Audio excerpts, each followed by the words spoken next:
People with gender dysphoria, they exist anywhere between 1 in 30,000 people and 1 in 110,000 people. This is an extremely small amount of people. But because all of society, instead of just simply identifying this as gender dysphoria, they're pushing the idea that in fact, this is normal. This is something that should be spread and promoted. And now it's becoming a trend. Bismillah, walhamdulillah, wa salatu wa salam ala rasulillah. Assalamu alaikum wa rahmatullahi wa barakatuh, and welcome all viewers. Today I would like to give a review of Matt Walsh's new documentary entitled, What is a Woman? This is a very important documentary because it highlights two groups that have emerged in America. You have what I would label the traditional group of people who would say that it's common sense identifying who is a man, who is a woman, who is a boy, who is a girl. It's not something that really needs to be explained. Everyone intuitively knows. However, when they're really forced to give a definition, they'll say that men have a specific reproductive organ that's exclusive to them, and women have a specific reproductive organ that is exclusive to them. I don't want to use explicit language, but I believe you understand what I'm referring to. And this has been the standard view of human beings throughout history. However, in recent times, we have a new group that has emerged, and we can call them the Pro-LGBTQ plus group. And they believe that the traditional understanding is incorrect. They believe that a woman can actually have what was formerly understood to be the male reproductive organ, and that men can have what was traditionally understood to be the female reproductive organ. So that being the case, the premise of this documentary is Matt Walsh asking people from this new group, well, what is a woman then? And it turns out that while the traditional group can give a very clear, simple, easy, quick definition, this new group really struggles. If they didn't, this documentary would be about 30 seconds long. Turns out it's over an hour and a half. But by the end of the documentary, I think the closest thing to a definition that Matt was able to get from the pro-LGBTQ plus group is that they would define a woman as somebody who identifies as a woman, which Matt points out is a circular definition, because if somebody identifies as a woman, then a woman has to be something for them to identify as. But what exactly that is seems to, by and large, remain a mystery.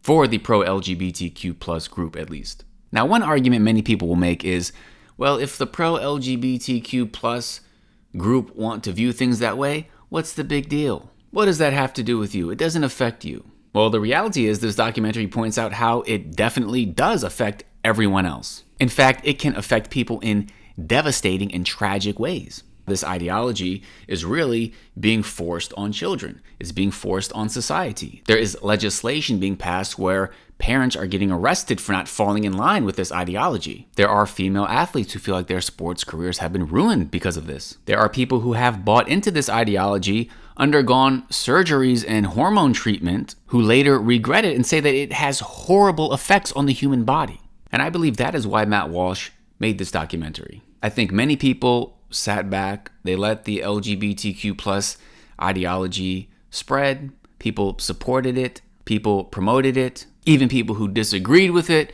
they were silent about it. However, now it's reaching a point where people feel like they can no longer be silent about it. And rather than just simply condemn it and warn against it, I think what Matt does is he tries to actually highlight this philosophy that people have adopted. And whereas most people seem to be so scared of getting canceled and being labeled a bigot that they never even question or think deeply about this philosophy that's spreading, Matt actually questions the standard narrative. So for example, the first person that Matt interviews in this documentary is a marital and family therapist from Tennessee named Gert Comfrey.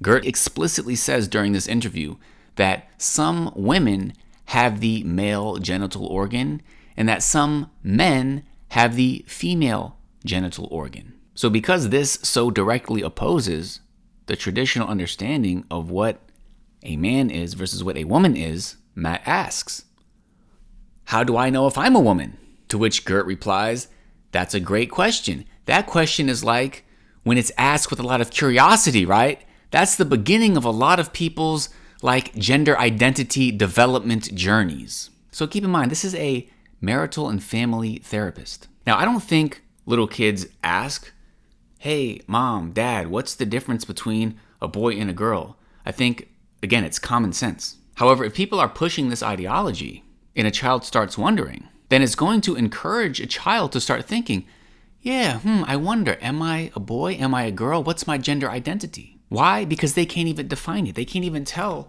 a boy or a girl what a man and a woman is. In fact, Matt ends the segment by asking Gert, what is a woman?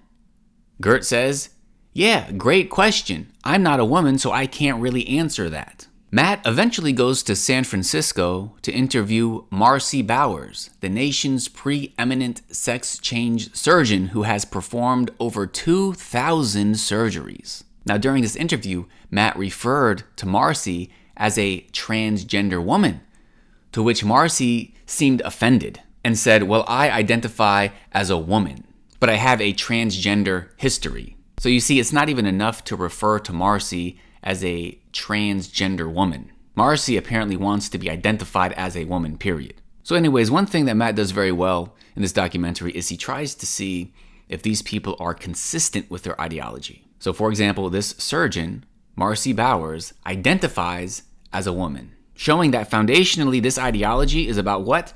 Identifying as something. So what Matt does is he brings up the trans-abled community. And these are people who are physically able-bodied, but feel like they should be disabled, or they identify as such. So for example, a man who has 2 arms, but he feels like he should only have 1. So the question is, should a doctor cut off his arm if that's what he wants and that's what he identifies as? Now, obviously, if this surgeon, Marcy, is going to be consistent, then Marcy would answer yes.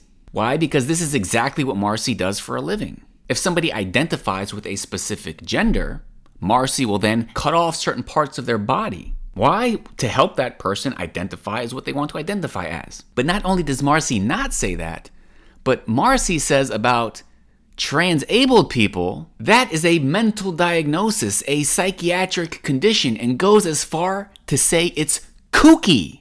Isn't that amazing how one person can be transgendered, another person can be trans-abled. The transgendered person is seen as completely normal. You can cut off parts of their body, you can perform surgery. However, the trans-abled person is considered kooky. Now, I will give Marcy credit for actually answering the question, what is a woman, or at least attempting to. Marcy said, I quote, "A woman is a combination of your physical attributes and then what you're showing to the world and the gender clues that you give, and hopefully those match your gender identity." So Matt brings up the fact that there's critics of this ideology, to which Marcy says there aren't many. So Marcy has this idea that the traditional way of viewing things is actually very rare nowadays. Marcy even goes as far to call those who disagree that they are dinosaurs. Now, another very important interview that Matt conducts is in Rhode Island with pediatrician Michelle Forcier. Michelle has done advanced contraception and abortion as well as gender hormones. So Matt asks, at what age can a child identify themselves as a gender different from how they were born? And Michelle says, there's research and data that show that babies and infants understand differences in gender. Some children figure out their gender really early, and their figuring out their gender identity is not necessarily congruent with their sex assigned at birth. And Michelle says that it's not correct to tell a family that a baby is male simply because it has male genitalia. And essentially, it seems like what she actually does for a living is talk to kids about what gender they feel like they're at and where they want to be. So again, Matt does a good job of seeing this ideology through, asking follow-up questions, seeing if Michelle's going to be consistent. He brings up a pretty obvious point that little kids believe in all kinds of things that aren't true, like Santa Claus, for example. And the pediatrician seems unwilling to admit that perhaps children aren't qualified due to them being a child and having this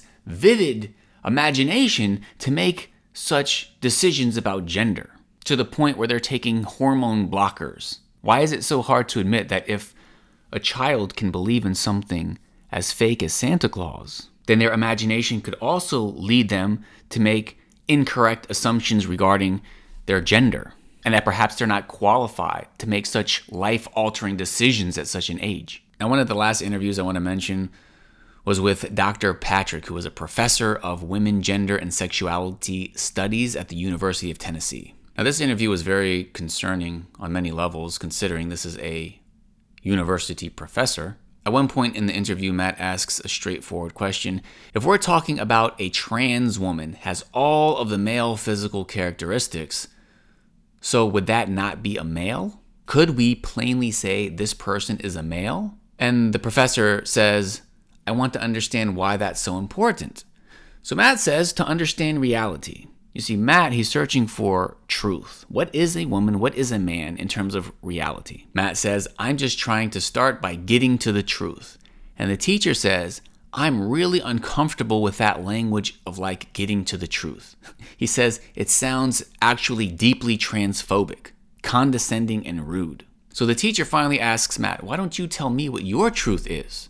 You see, because to some people, truth is subjective. Matt says, I don't think I really have a truth. I think there's just the truth, like the reality, and so we should begin by trying to figure out what the reality is. So the teacher replies, and why are you concerned with when someone else tells you that they're a man, or even if they use the word male? Why are you concerned with not believing them? So here's where the test of consistency comes in. Matt says, I just mean someone can make a statement about themselves that could be untrue. Like, for example, if I were to say that I'm a black man, would you accept that, or would you be skeptical? And then eventually, given this example, the teacher admits that human beings can lie. Matt points out that not even lie, but people can be mistaken. So anyways, Matt ends the segment by asking, what is a woman? And after quite a bit of runaround, the professor finally says that for him, a woman, quote, is a person who identifies as a woman. And I just want to close by mentioning Dr. Miriam Grossman. She's an adolescent and adult psychiatrist. When it comes to transgenderism, she says the best way to discuss it is to talk about gender dysphoria, which is, quote, an intense loathing and discomfort with one's biological sex. She says they exist anywhere between 1 in 30,000 people and 1 in 110,000 people. She said it's important to distinguish those people from what's happening much more recently, which is kids that never had any discomfort or dysphoria, as it's now called, with their biological sex, and then quite suddenly, as preteens or as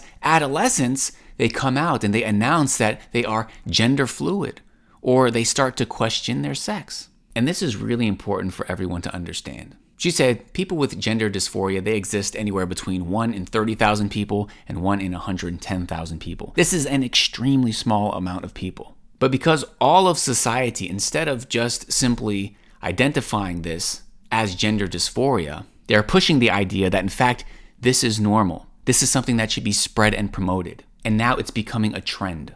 So with that said, I'm going to end with one more quote from the documentary. Matt is on the streets interviewing people. He asks somebody who is from the Pro-LGBTQ plus community what a woman is. This person says, women only know what women are. So Matt asks them, are you a cat? The person says, no.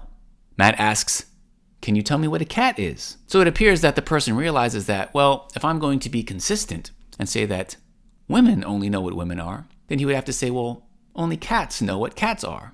So the person says, this is actually a genuine mistake, and I'm sorry I even came here, and walks away. That does it for this video. Thank you for watching. May Allah guide us. May Allah protect us and our families. JazakumAllahukhairan. Wassalamu alaikum wa rahmatullahi wa barakatuh.